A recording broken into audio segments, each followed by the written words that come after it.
Wow, the response to my garden has been incredible. And you guys, I've gotten so many questions about the landscape fabric that I have down in my garden. So I wanted to come out here quick and show you the fabric and explain to you what we did.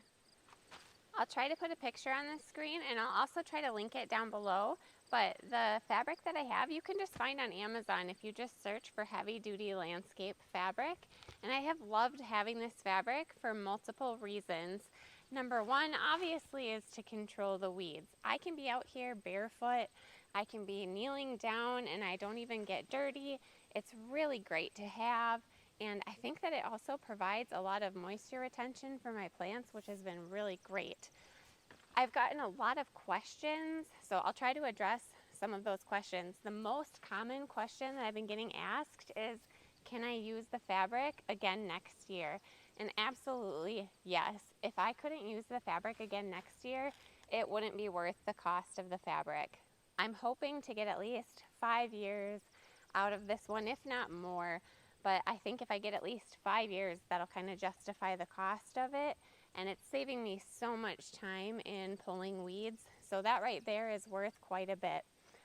Another question that I get asked a lot is how we put the holes in the fabric. A lot of people have asked if we cut them or how we got the holes in it.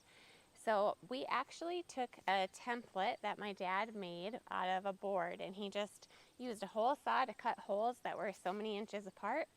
A couple of different options for like different planting options. And we put the board down and we took a torch and we just burned the holes that we wanted to plant in. So for example, the tarp that we planted peas or beans on, we put those holes 3 inches apart. So we just burned holes 3 inches apart. We were planting them from seed, so the holes were just pretty small, and all we did was poke a little dowel into the ground and put the seed in the hole. For things like potatoes, we burned larger holes, and then I took an auger drill bit and we just drilled a hole and dropped the potato down into the hole. So then the plant just grows out of the hole, and when it comes time to harvest, we'll just cut the plant off and then pull it away from the fabric and then roll the fabric back, and then you can just dig the potatoes out from underneath the fabric. After we laid it down, we secured it at first with 6-inch landscaping staples, but we quickly realized that that wasn't going to be good enough. We had gone in for a break after laying a couple of rows of the tarp down, and it was a really windy day when we were rolling it out, which ended up to be a good thing because we quickly learned that the landscaping staples that we were using were not big enough. So we went and bought 8-inch landscaping staples, and those have seemed to be working fine. We also had a ton of extra landscaping bricks laying around, so we just kind of put those along the seams just as extra security at first. Now that the garden has gotten bigger, I think that the plants themselves are going to help hold the tarp down. So we haven't had any problems with wind or anything like that. And you guys, we've had such a windy spring this year, so I think that it'll be just fine going forward. Another question that I have been asked a lot is how often I've had to water my garden, because this year has been ridiculously dry. I think we've had like 3 decent rains this whole year, and honestly, I haven't had to water that much. So the landscape fabric, I think, is really helping with that, because we were out here picking beans 2 days ago, and if you kneel on the tarp, your knees will get a little bit wet from the moisture underneath. And it hadn't rained for like 4 or 5 days before that, and we were still getting wet from that, and I haven't watered. So I really think that this tarp is helping a lot to retain some moisture. And I think that that's a big reason why I've had a lot of success with my garden. While I'm out here too, I thought that I would go ahead and give you a quick tour of the garden since it's the beginning of August, and I can show you how everything is doing right now. So we'll just go ahead and start over here with the cucumbers.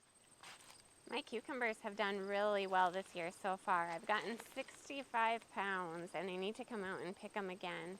But we have quite a few plants growing, and they've all done really well. I haven't noticed many bugs or diseases or anything like that going on them, so they have been doing really well. The zucchini have been producing like crazy, and I'm up to 85 pounds of zucchini harvested. It's been a while since I've even looked, so I'm sure that there's more growing in there that I probably have been neglecting. We have some squash and some pumpkins back here. It looks like I've had a couple of vines die, and I am not sure why. I'm thinking that maybe some deer have jumped in to this area. At least that's what it looks like to me, but it's not that big of a deal. I have so much else that it's not much of a loss for me, I guess. If you look closely between all of these leaves, you can see so many gourds. And we're getting pumpkins, and they're looking so great. A couple of them are getting so big, definitely larger than a basketball. There's one over here that's just massive. A couple green ones. Okay, so the tomatoes and the peppers were definitely a learning experience for me this year. But I planted peppers on this side and tomatoes on the other side of this fencing. And the tomatoes have completely overtaken the peppers. They've just grown right through the fence, and I can't even find the peppers anymore. It looks like I have quite a few red tomatoes over here that I need to come out and pick. But you guys, I've had wasps in my garden, and they have just taken over it during the day to the point that I almost can't even come out here during the day anymore.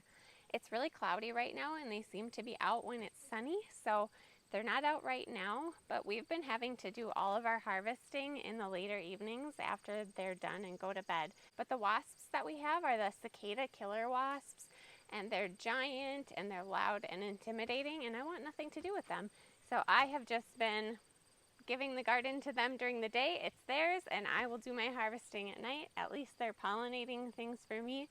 Hopefully they'll move on. I know nothing about them. I'll have to get harvesting those when I'm done here.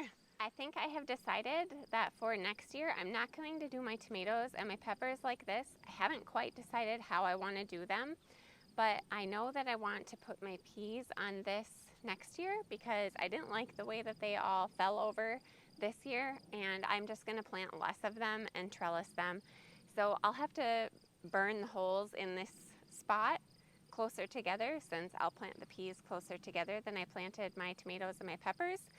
So that's what I'll use this fence for next year. And then I think on the tarp that I have holes burned 3 inches apart that I did my peas on this year, I'm going to plant corn next year.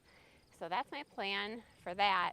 Again, I'm not really sure how I will proceed with peppers and tomatoes, but we'll try to figure that out before next year. The green beans are still producing. We have harvested 85 pounds of green beans so far. And if you guys look at these plants, they are still loaded. We have so many still to harvest. We'll definitely hit over 100 pounds of green beans. We're very thankful for that because they're probably our favorite. Okay, I'm to this spot in the garden where we pulled the peas out a couple videos ago. So you can go back and reference that video if you want, but it's really easy now to see the holes in the landscaping fabric, so I'll show you that really quick. So you can see that we just burned the holes 3 inches apart to plant our seeds. We did the same for the beans right here, so you can just see how they grow right out of the holes. And another thing that we did was put these little wood pieces between the fabric and the landscaping staples. That way the staples are just a little bit easier to pull up, and also that way the fabric doesn't come up and around the edge of the landscaping staple right there. The potatoes are all drying up, and they're definitely ready to start being harvested. Look at these sweet potatoes. I just think it looks so beautiful. It's like a sea of sweet potato vines. I just love it. I've pretty much let the lettuce all go to seed now. It's been so hot that it's been kind of hard to keep it from going to seed, and I've just been slowly picking the plants out and giving them to the animals. You can see that the purslane has a mind of its own. Look at that one. That is one plant, and that is a solid 2 feet wide. That's ridiculous. I almost skipped right over the onions, but To be honest, I'm really not sure how the onions are doing. They've seemed to be struggling for quite some time, and I did plant them from little sets, which I've heard can be hit or miss. So I think they're mostly ready to be harvested since the necks have all fallen over. So hopefully this weekend we can get out here and harvest those, and I'll let you know how that turns out. If we move down the tarp, we have the Swiss chard and the kale, and look at how that kale has come back in full force. I harvested an entire tote of that kale just a couple weeks ago, and I bet I could get another tote or two if I came back out and harvested right now. I'm not ready for that right now. I just have so much else to harvest, so that's gonna stay for a little while. You can see all of this garlic growing among the sweet potato vines. Oh my goodness, this is just such a beautiful sight. Look at how pretty that looks. And down here we have what's left of the rutabaga and the turnips. We've already harvested about half of those, but there's still quite a few, and it looks like the tarp is bulging quite a bit under the rutabaga now, so those have probably gotten quite a bit bigger, and we can get harvesting those also. And you can see the tarp here for that row. We did the holes, I think they're about 6 inches apart on these. Well, hopefully I was able to answer some of your questions about the landscaping fabric. And if you have any other questions about my fabric or my garden, feel free to leave them in the comments below or send me a message, and I'll try to either answer your message or include an answer in an upcoming video. I'll definitely post some videos of our upcoming harvests. So if you have not, make sure you click that subscribe button. It would help me out, and it would also make it so that you for sure see when I post those videos. It's been really fun to share my garden, so thank you so much for watching, and we'll see you in the next video.